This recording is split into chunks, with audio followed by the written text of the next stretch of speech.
Okay, I think we should start. Is there anyone in the attendees that's here as a proxy for anyone?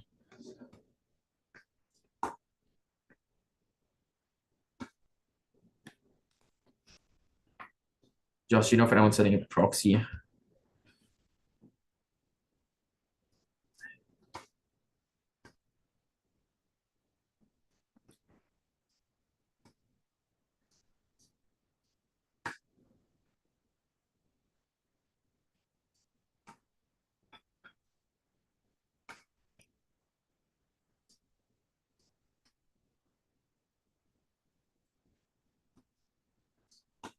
Okay, I call this meeting to order at 7:05 p.m. We're gonna start with amendments to the agenda.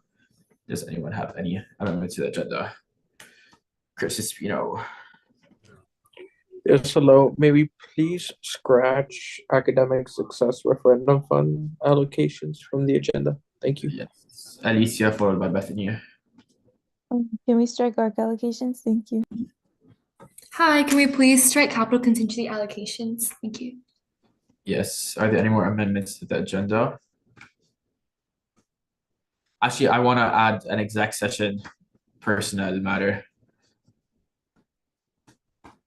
Does anyone else have any amendments to the agenda? Jonathan. You need to vote to add an executive session. Sorry. Could someone motion that, please? Motion to approve. Oh, sorry, Alicia. Motion to approve executive session for today. Second. Okay. Robbie motions, Alicia seconds. All in favor, please raise your hands. Please lower. All against, please raise your hands. And all abstaining, please raise your hands. With a 10-0 vote, that is approved. Are there any more amendments to the agenda? If none, could someone please motion to approve those?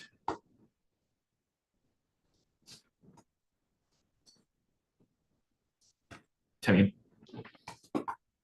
Motion to approve the agenda for January 21st, 2025. A second. Tammy motions, Josh seconds. All in favor, please raise your hands. Please lower your hands. All against, please raise your hands. And all abstaining, please raise your hands. With an 11-0 votes, the agenda is approved. I believe we have minutes from January 14th. Can we get those approved as well?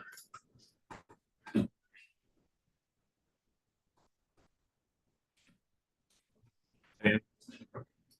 Motion to approve the minutes from January 14th, 2025. Oh, it's a concession. I forgot the consent items now. Sorry. Is there any opposition to approving the minutes from last week? Seeing none, those are approved. We are now going to move into public comment. Just a reminder for everyone that's here for public comment, we have 30 minutes total. Each speaker has 2 minutes to speak once. Some of our community guidelines are challenge ideas, not individuals, use gender inclusive and respectful language. Freedom of speech does not mean freedom from accountability. With that being said, is there anyone in the attendees that's here for public comment?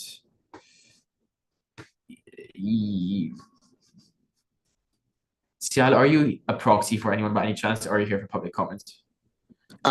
What do you mean by proxy? Sorry. Did an officer send you here on their behalf? Oh, no. Okay, so you're here for public comment? Yes. Okay, please go ahead with your public comments when you're ready. Okay. Hi, everyone. My name is Sial. I'm here on behalf of the United African Club. I just wanted to ask if it would be possible to reconsider one of our funding applications for the USAC BOD fund. We recently applied for a Ramadan Iftar event, and it was rejected, I believe, on the basis of saying that it was, I think there was a misunderstanding between the application details and whoever was reviewing the application. The event was denied, or the funding was denied on the basis of it being exclusive to UCLA undergraduates. But I just wanted to clarify that that was not the case. And I also sent out an email to the VICOM. So I just wanted to clear that up in public comment and ask if it would be possible to appeal so that it gets approved. Thank you. Thank you. And I believe our BRD is here, but we will definitely follow up after the meeting. Mafuha, you want to go ahead?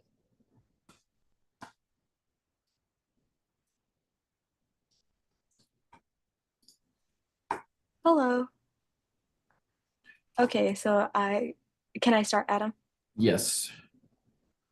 Okay, so actually I wanted to thank CL for bringing up this to public comments because this is kind of the issue I wanted to bring up. So I'm the budget review director, and I wanted to bring up the issue of a lot of student organizations not having the ability to fill out applications properly because, majority of the time they don't have the information necessary to fill them out to the best of their ability, which is where problems like this occur, where stuff we require to approve funding are not there, and there's always a misunderstanding between the committee and the student organizations, which is why I wanted to propose that we hold a session where students organizations can come and kind of get financial literacy, where we teach them how to fill out these applications, what we require, and how to fill this out, give them any information that would be useful to them in the budget review, not just the BOD process, but just any funding process in general. Thank you, Mafuha. Do you want to clear up how the appeal process works? The appeal process? Yes. So for the appeal process, since we haven't officially allocated all the fundings yet, the appeal would have to happen after the allocations. But I wanted to kind of just bring up the issue of having a session for Yes, student organizations. Yeah, and we'll follow up after the meeting. But people are just asking, so I think that's why I wanted to bring it up. Usually we don't have back and forth by Orlando. We can do it this time. No, I was just going to suggest if Seoul would be happy to, to help in any kind of workshop. We'll be hosting our Day of Seoul next week, One Stop next week. So if you are interested, I'll put my email in the chat and you can email me if you would like to co-host a workshop on the financial literacy for BOD. I think a lot of our RCOs would appreciate that. So thank you, Adam. I know I'm not supposed to talk right now, but I wanted to jump in. No problem. Thank you for coming, Mafuha, and we're gonna follow up after.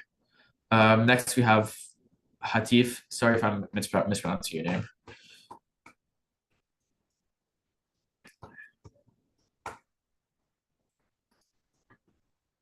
Hi, I'm Hatif. I'm an intern with CalPERG on the Oceans campaign. I wanted to give you guys an update this week on what have been accomplishing this past week. This past week, we raised over $5,000 for fire relief in an effort to combat the fires in Los Angeles. We donated to groups like the California Fire Foundation, the Pasadena Humane Society, and the World Central Kitchen. Yesterday, we held our big MLK Day phone-a-thon event to raise money for the Wildfire Relief Fund, and we raised around $3,000 in just one day. We were able to bring together students from all CalPERG chapters across the UCs, as well as some students from PERGs and other states. We had the Davis student body president and the vice chancellor from UCSB both come speak to the kickoff event, our event, which it was really cool. Moving forward, we want to continue to help folks rebuild from the fires, but we'll also continue to work on our lead campaigns to protect our oceans. We're calling on Governor Gavin Newsom to strengthen ocean protections, especially in areas with key kelp forests, by expanding marine protected areas, which are like state parks in our oceans. To do that, we're going to demonstrate broad public support by signing up 1,050 new members of CalPERG this quarter. Those members will help us win in a few ways. Our pledge drive will be the biggest grassroots push on the campaign, where we'll sign up almost 10,000 people to support our campaigns, and we'll deliver all that in a giant packet of support where we go to Sacramento. Those members also sign up to donate around $10 a quarter to make sure that we have the resources to continue to run on all our campaigns statewide and hire staff to train students on being effective activists. We'll launch our pledge drive with our campaign kickoff meeting tomorrow, where we'll get around 60 people to sign up for our pledge drive and get involved with our campaigns. And that's our updates from CalPERG. Thank you. Thank you so much. Is anyone else here for a public comment? Please raise your hands. Seeing none, I'm going to be closing public comment at 7:15 p.m. And we're going to move on to funding, starting with contingency. Hi, this week we had a total contingency program request of $32,499, and we recommend an allocation of $12,931.67 for no USAC entities and 28 non-USAC entities. And I'm happy to answer any questions, and I've also just pasted that in the chat. Thank you, Bethany. Could someone please motion those?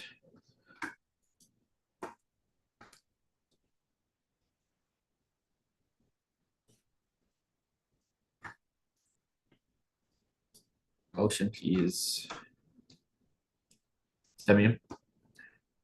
Motion to approve the allocation of $12,931.67 to no USAC entities and 28 non-USAC entities. Second that motion. Demian motions, Chris Espino seconds. All in favor, please raise your hands.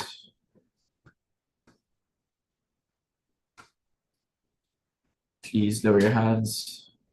All against, please raise your hands. And all abstaining, please raise your hands. With a 12-0 vote, those are approved. Next, we have SFS with Kerrigan. Hi, this week SFS recommended an allocation of $7,203.86 for one USAC entity and 5 non-USAC entities.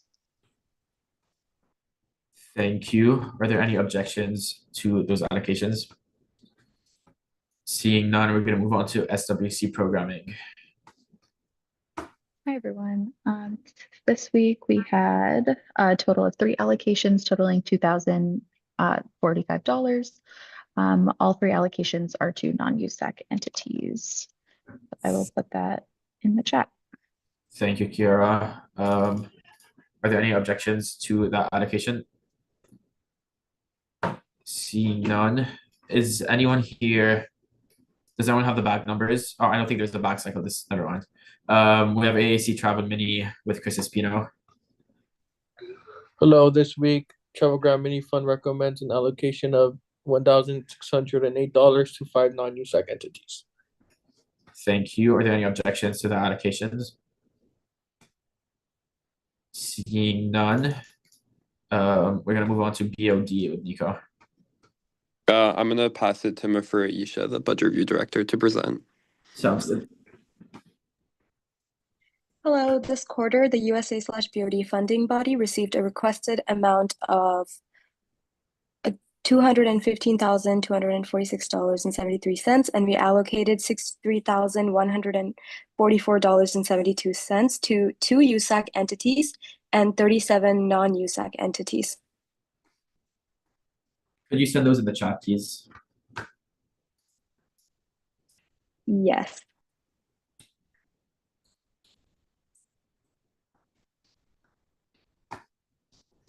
Adam, I don't think I'm allowed to send messages through chat. I can make you panelist 1 sec. Oh, Wait, Nico, sorry, I beat you to it. Yeah, could someone mention those, please?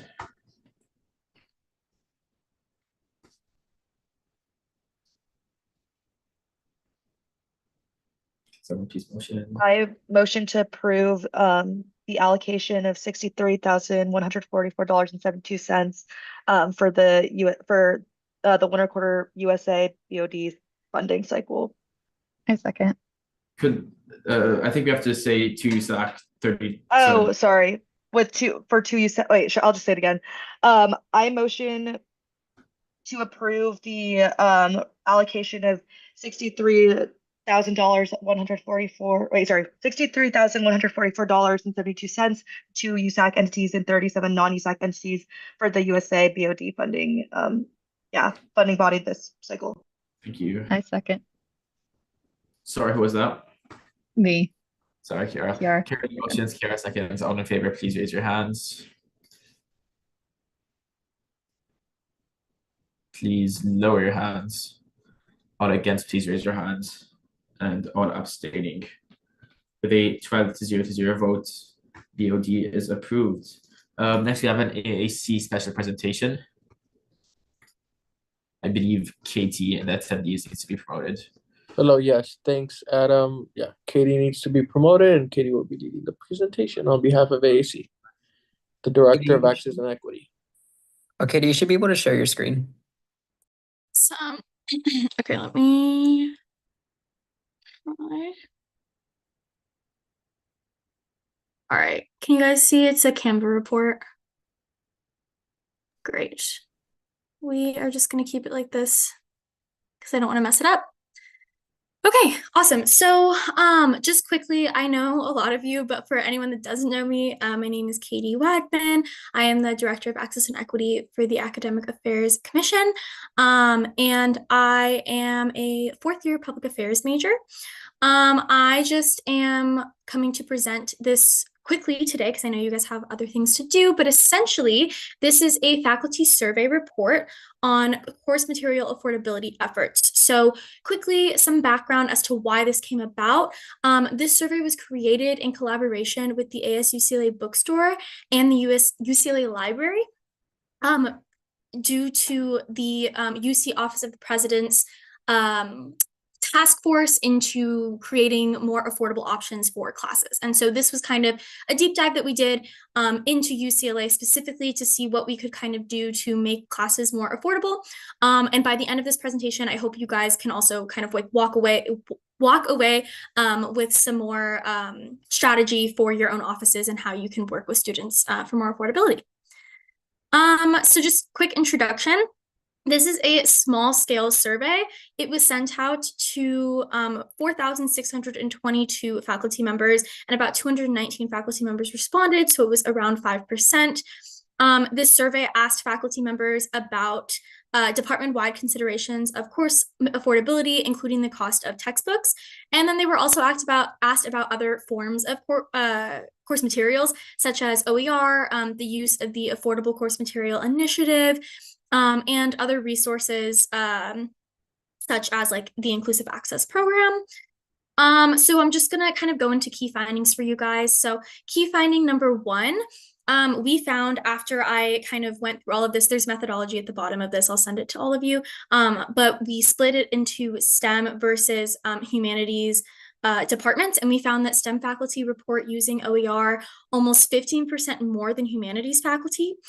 So OER is open educational resources. They are free to edit and free to use.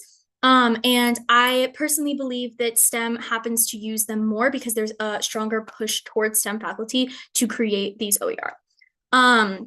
There's a larger gap of knowledge around OER for humanities faculty, with 20% of faculty reporting that they don't know what that is. Second finding, most of the course affordability consideration at UCLA comes from individual faculty rather than from the departments as a whole. Survey responses indicate that this is more pronounced in the humanities than the STEM field, but that finding is true across all fields. Finding number three, most of the respondents were unfamiliar with the Affordable Course Materials Initiative, though among those that were familiar, humanities faculty utilized the program more. For those of you that don't know, the Affordable Course Materials Initiative is an initiative that the library puts on where they give grants to faculty members to create their own OER materials.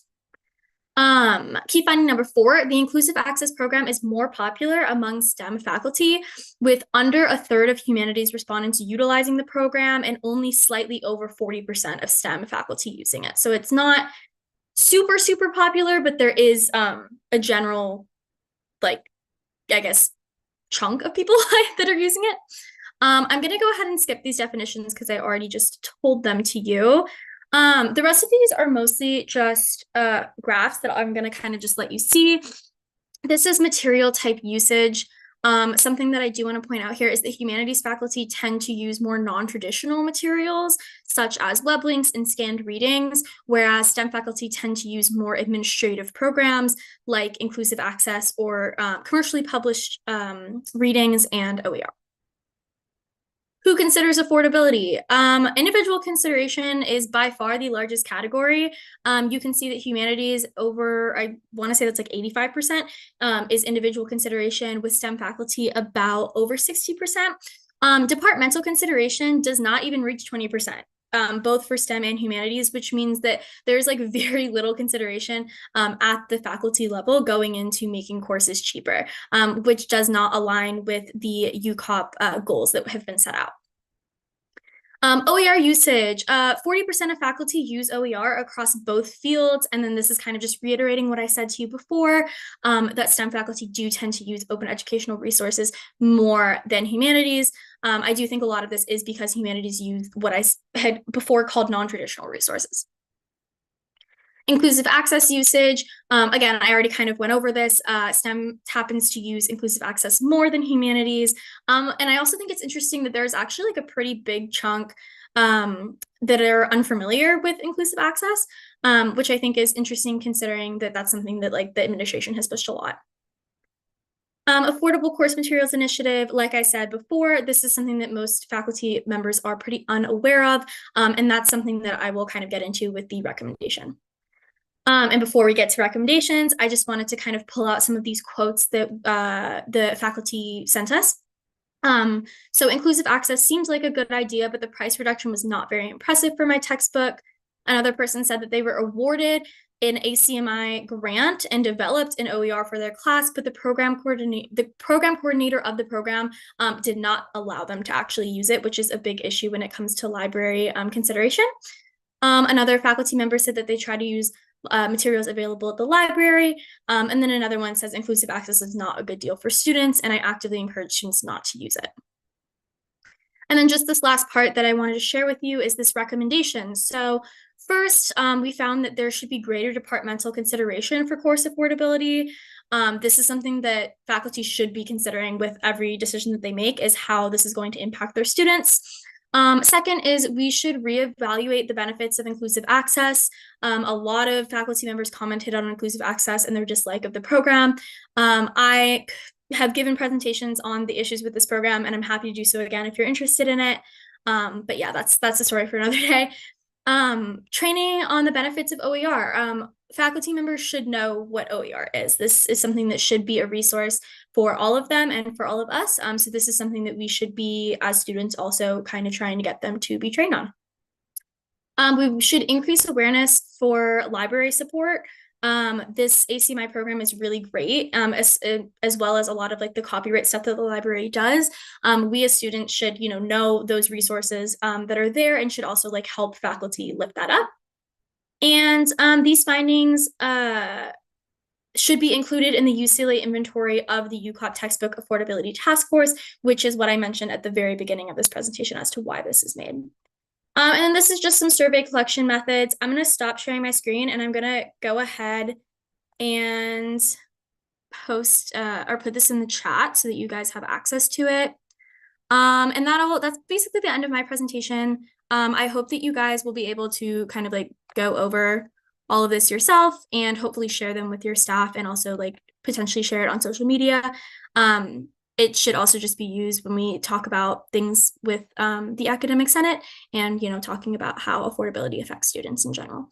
And yeah, if anyone has any questions, I'm happy to answer those as well. Thank you, Katie. Does anyone have any questions for Katie? And I will quickly just interject. As Katie mentioned, this data that she and her kind of unit within AAC have collected is going to inform a lot of what's going on within the Academic Senate. That's something that we're currently in the works. But also, it is also what we've done is one of the examples of how we've responded to this as an office is with the creation of the ambassadorship. So I'll talk a little bit more about that during my report, but I'll hand it back over to Katie. I do know that Katie and I are very adamant about this being sort of disseminated to students and also to a lot of other folks around campus. Thank you, Chris. Any questions for Katie? Seeing none, thank you so much for coming, Katie, and we'll definitely be following up, but thank you so much for your work. Thank you. We are now going to move on to an appointment. It's been a while. We have a FICOM member appointment. We have Embry. Is Embry here? Yes, I'm here. Okay, hey, Embry. So the way that this works is that we start off with a 1-minute opening statement, followed by a 15-minute question and answer period, then a 1-minute closing statement, Then we're gonna hear ARC's recommendations, have council deliberations, and then we vote. With that being said, please go ahead with your 1 minute opening whenever you're ready. Okay, thank you. Hi, everyone. My name is Emery Lee. I use she, her pronouns, and I'm a first-year statistics and data science student. I'm applying for the position of USAC Finance Committee member. I believe my interest in finance, commitment to integrity and equality, and desire to give back to the UCLA community that I have quickly grown to love will make me a good fit for this role. I also believe that my upbringing across 3 different states in the US and in Baja California, Mexico, has developed my commitment to equity within diverse communities. Thank you very much. Thank you. We're now going to move on to the 15-minute question and answer period. Do any council members have any questions?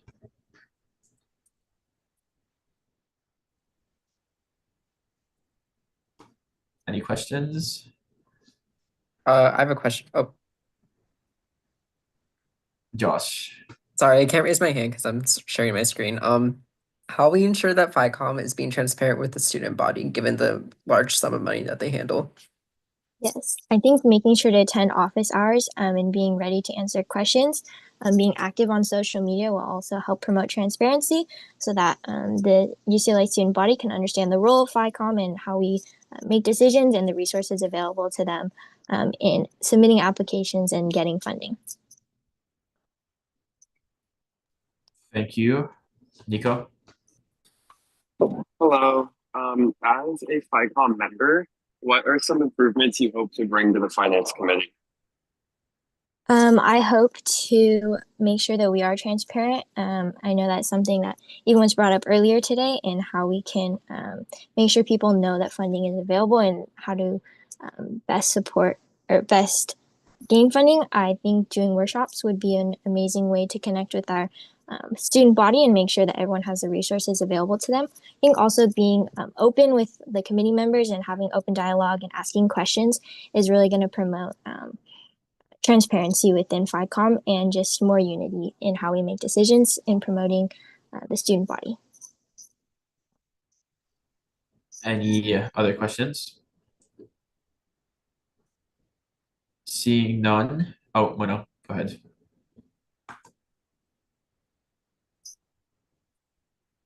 Mono. Sorry. Wait, give me one. Sorry, I was making sure my my Zoom audio was working properly. But I wanted to ask, Emery, if possible, would you be able to expand on any experience you have, whether like here at UCLA or in other spaces, that you might have with allocating and overviewing any budgets? Yeah, so actually in high school, I had a club. I was president and founder of a club where we reached out to a local elementary school. And so I was in charge of fundraising for that club and allocating there. As for UCLA, I don't have experience, but I hope to learn from the committee members and from the rest of USAC if possible and be best prepared for this role. Thank you. Any final questions for Emery? Seeing none, Emery, whenever you're ready, please go ahead with your 1 minute closing statement. Okay. Thank you so much. I appreciate the opportunity to interview for a USAC Finance Committee member. I understand that this is an important role for the well-being of our student groups and organizations on campus. If appointed, it would be my honor to absolutely do my best in making sure financial allocations are equitable and fairly distributed. Thank you all for your time. Thank you. Josh, could we please get ARC's recommendations?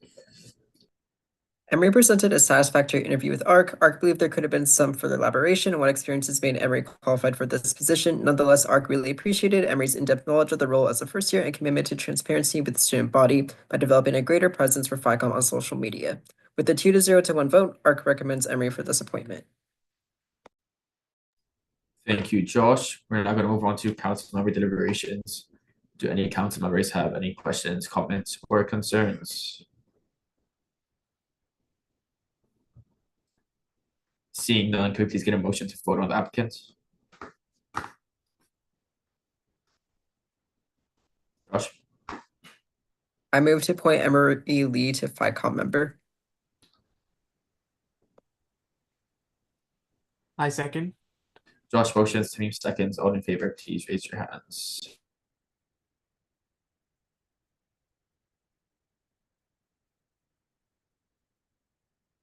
Please lower your hands. All against, please raise your hands. And all abstaining, please raise your hands. With a 12-0 vote, Emery is appointed to FICOM. Thank you, Emery. Thank you. We're now going to move on to officer reports. Mine is going to be completely written. Josh. Just two announcements. So next Thursday, January 30th, IBP is hosting our annual off-campus housing fair. We have 19 landlords coming in to advertise their properties, and we also have a few student campus organizations coming in to advertise their services, including Good Clothes, Good People, Broom Shelter, and CPO. Yeah, if you're looking for an apartment for next year, or if you have friends that are looking for an apartment, make sure to spread the word and come out and support. It'll be next Thursday in the Acumen Grand Ballroom from 11 a.m. to 3 p.m. And then also Adam and I are meeting with Sujana tomorrow to kind of get kickstarted on elections planning for the school year. So if you have any questions that you want to ask the e-board chair, feel free to message me or Adam. Thank you. Next we have Diego. Everything's gonna be written. Tommy. Everything's gonna be written. Ramsey.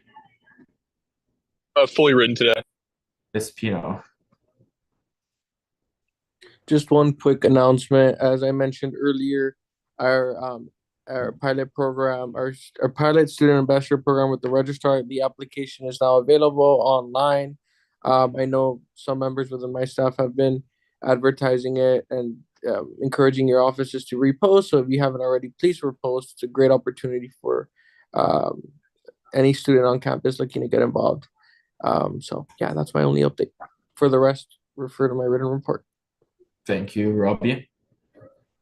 Hi, everyone. Our Matsuri event with the Japanese Student Association got rescheduled to Thursday in Kirkhoff Patio. You guys should come check it out. It's going to be awesome. A lot of student vendors and all that. So that's all. Thank you, Carolyn. Just a quick thing. Right now my office, well, today they hosted Housing Resilience in LA, part one, which was like a little fair in Bird Plaza. So thank you for everyone who spread the word on that. But day two is going to be happening this Saturday, and this is where there'll be a keynote speaker in Bird Reception Room, and then there'll be direct service where we'll be organizing transportation to take students out into the community. So I'm going to share the RSVP link. Highly encourage you guys to share that out if you can. Thank you, Alicia. Bids are written. Nico. I'll keep it written. Kiara. All written. Only thing is, I mentioned this before, our platforms committee is working on our winter event. That will be week 8. So we're doing a community health conference. And last part, we want to do a application in community. And so we're focusing on like health screenings and resource tabling and things like that. So if anyone has thoughts or would like to table or has thoughts on resources that we can provide, please let me know. Thanks. Thank you, Mano. Hi, I'm keeping it written today. Thank you. Tamim. Yeah, I just want to highlight one event by the Dashi Center, the post-inauguration immigration panel, which will be on Thursday, January 23rd at 11 a.m. I'll be sending the information here, and I would request everyone to please post it on their stories because this is an event for international students, and we'll be having a team of legal experts to answer questions, concerns, and queries regarding the impact of the new administration's policies. So yeah, Thank you, Tamim. We're now going to move on to admin reps, starting with Orlando. Hello, everyone. Just a reminder that we're still in the process of registering new organizations through this week. And then next week, we will have our one-stop event where we will have a series of workshops for the new organizations. That's it. Thank you, Jessica. Nothing for me today. Thanks. Lori. I will be running eligibility checks at the end of this week. So if you think you have an issue, get to one of the advisors sooner rather than later. And at the basketball game, we're down by 3. That's it. Thank you, Jonathan. Yeah, hello. Please schedule your one-on-one if you have yet to. And if you wanted to leave feedback on the SGS policy document, those comments are due on Friday. Have a great week. Thank you, Jonathan. We are now gonna, oh, do we have to vote to go into exec session? Yes. Could someone motion to go into exec session, please? Kira, I motion to enter executive session. I second. Kira motions, Spino seconds. All in favor, please raise your hands. Please lower your hands. All against, please raise your hands. And all abstaining, please raise your hands. With an 11 to 0 vote, we are now going to be entering exec session. Could we pause the YouTube and remove everyone that's not